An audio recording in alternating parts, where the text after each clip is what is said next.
Well, I think our key way of looking at it, Paul, is that we understand that it's not an optimal time to have someone new come in and run the bench and run the program, and no practice right into the game today. So I think it's going to take some time and require some patience, which we understand when we do these types of things. But our way of looking at it is that we've got a full belief in his ability to continue to develop the players that we have, because I think development is still so vital for all of our players, regardless of their age at the NHL level. And he's shown the track record of continuing to do that, to develop players and win at the same time. And I fully understand that this is a totally new level and the highest level you can be at in this profession. And it'll be up to all of us to prove again that it can happen here. And that's the challenge and what we're all excited about. What did you see from the team in the last little bit that made you feel this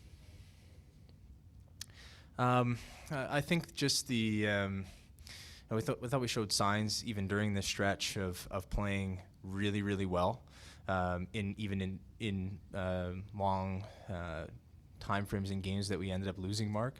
I just felt that, and in constant discussion with Shanny about it, that the level of our ups and downs, our inconsistency a little bit, and just kind of reading off the players and watching them, how they were reacting to different things, that it was probably just time to potentially go down this path, and just continue to watch and let the story unfold, and then make the move yesterday.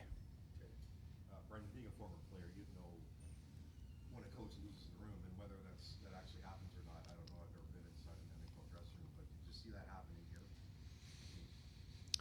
I don't know if I'd characterize it that way, that a coach had lost the room. I just think that certainly from a player's perspective, you could see the frustration in their eyes, and I really thought even in our last game that the players were working really hard, but there was a sort of a belief missing in them, and when things are going poorly like that, a lot of things are running through your mind during the hockey game, and you could almost see it in their faces that don't necessarily even involve the hockey game. So I think for everyone involved in a situation like this game tonight, it's probably easiest on the players, quite frankly. I mean, they're just here to play a hockey game, and a lot of the challenges that we will face, and Kyle and Sheldon and the coaching staff sort of putting things together over the next several days and weeks. I think for the players, they're probably happy that there's a game to play tonight. Kyle, I guess for you, we're going to look at the player contracts, and Mitch and Ossoff, certainly part of international, he's not playing right now. But how does Sheldon get them to play to that potential that Mike wasn't able to do that? Well, I think that our whole goal as a program is to have each individual player reach his maximum potential, and same with every staff member. And I think that the players have shown in their entry level deals that they're capable of great things, and that's why we elected to do the contracts that we did. And there's various other circumstances that impact contract negotiations and the like.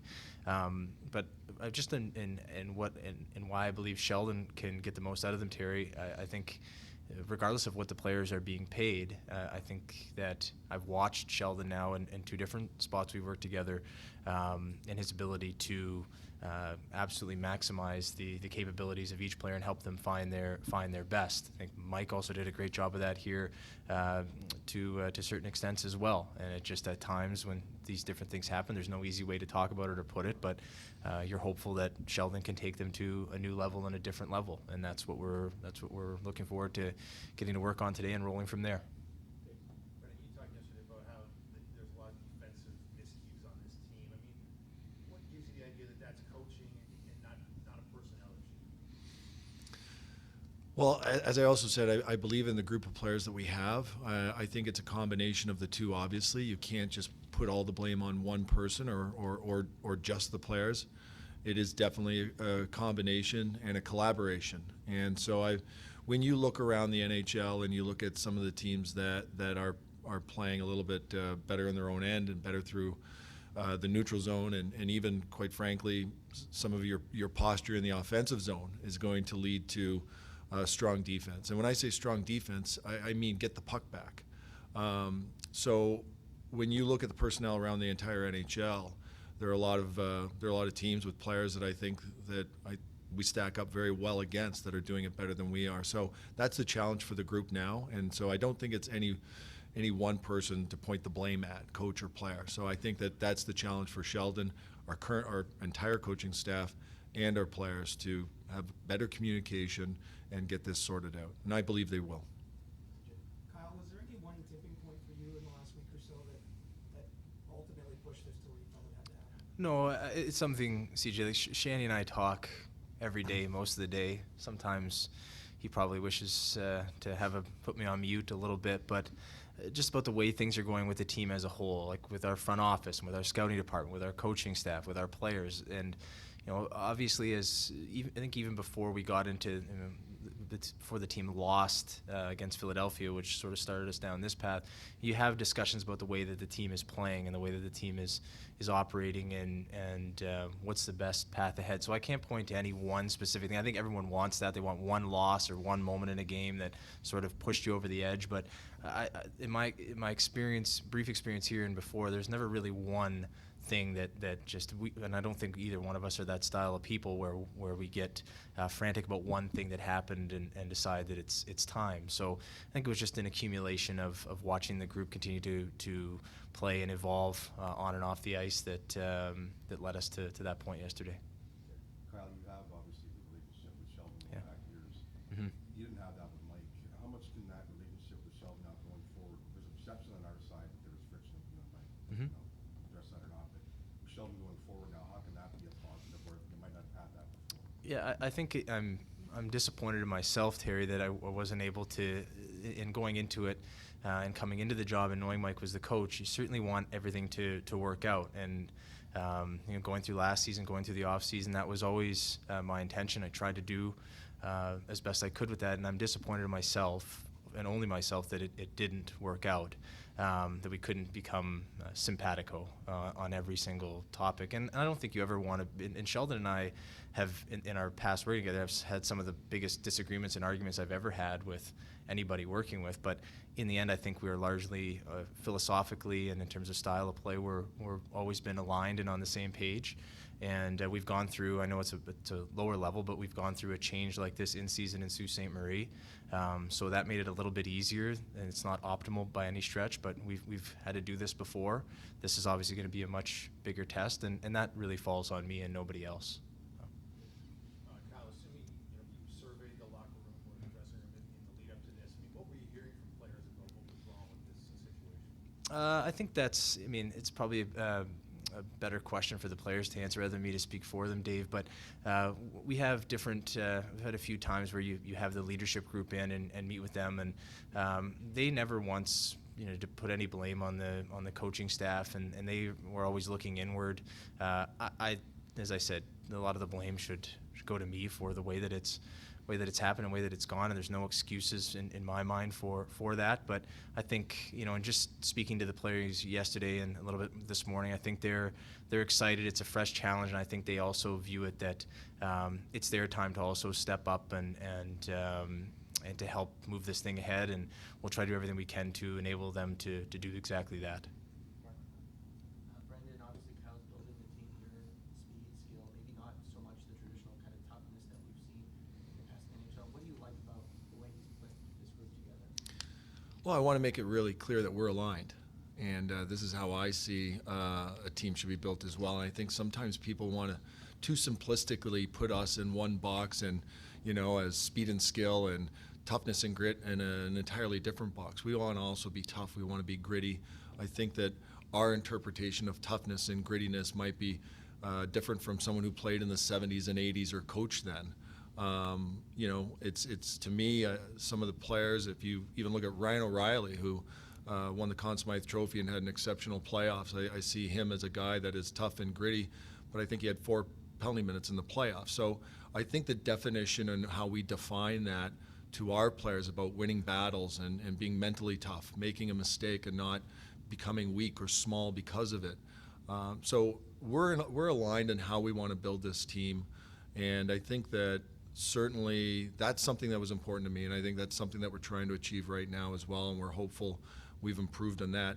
And to the point that I've sometimes heard, like, well, now the pressure's on Kyle or the pressure's on the players. Like, there's pressure on them all the time. There's pressure on me.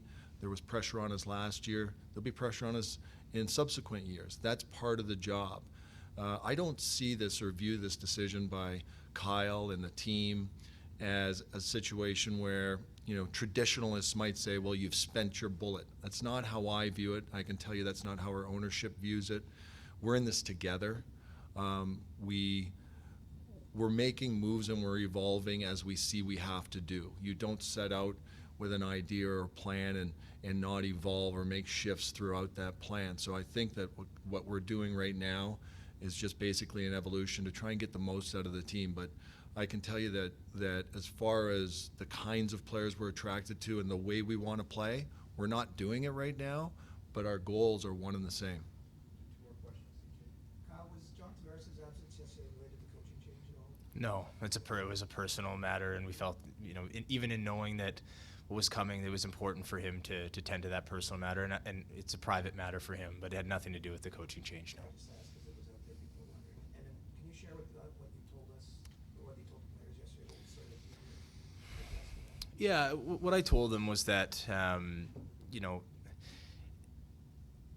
I have a deep belief in them, and whether that belief is, you know, and I don't have any issue saying that I have that belief in the group and the way that it's built, and I know that can be used against me if it doesn't go perfectly, but I don't view that as a burden in any stretch. You know, I have a belief in the way that the team is built. Obviously, I'm very biased about that, and that's fine. I've got a deep belief in the character of the group and what they're capable of. I think they've shown enough in stretches throughout of what we can accomplish when we play the way we're absolutely capable of playing when we're at our best.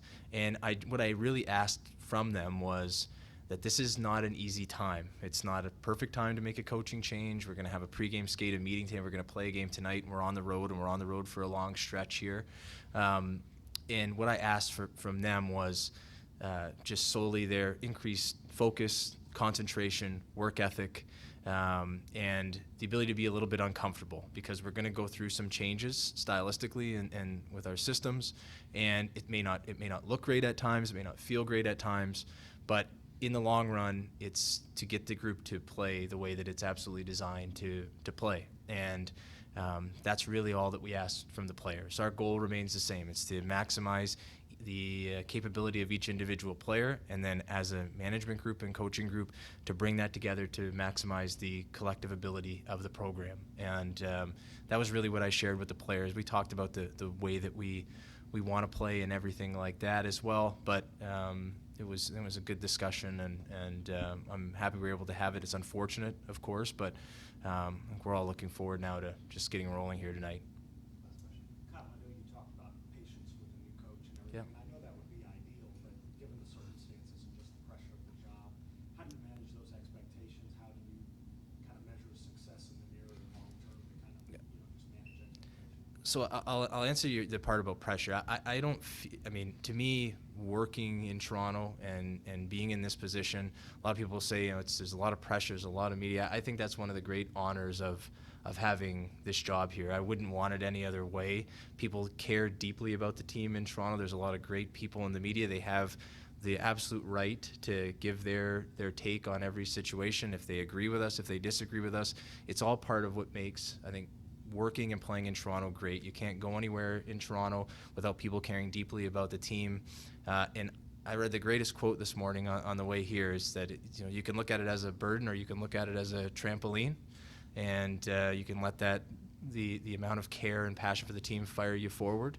And that's the way I've always viewed it here. It's been excellent, and I think at a time like this, I think people understand that we're going through a coaching change. The coach has had no practice time. He's going to try to change a lot of things. And our major way of looking at it was, is this best for the long term of the group? For not to sit here at the end of the weekend and say, was it a success or not? But in the long run, was this the best thing to do for our program? And we both agreed that it absolutely was. So I get that people are going to watch the game tonight. It's one of the things that to me makes it great. There's a deep, loyal following of the team. They're going to watch the game. They're going to be trying to find the differences in the way that we play. Is it going to be good? Is it going to be bad? People are going to have varying takes on different side of it. It's all what makes being in Toronto and being with the Maple Leafs one of the greatest things you can do, I think, in sports. So we understand what comes along with it. At the same time, we don't look at it and say, after the game in Colorado or after 2 weeks, we're going to have a referendum on the way that it's gone. We're both fully aware of the process that we've decided to undertake, and that there is going to be a few bumps along the way. I think if there aren't bumps along the way and we aren't doing things aggressively and to try to enact change, then it's not what we're really aiming for. So there are going to be moments where it doesn't look great, where it doesn't feel great, and people will likely jump on that and say, geez, that doesn't look like it's going to be positive for the group. But we know in the long term it will be, and we're looking forward to that for sure.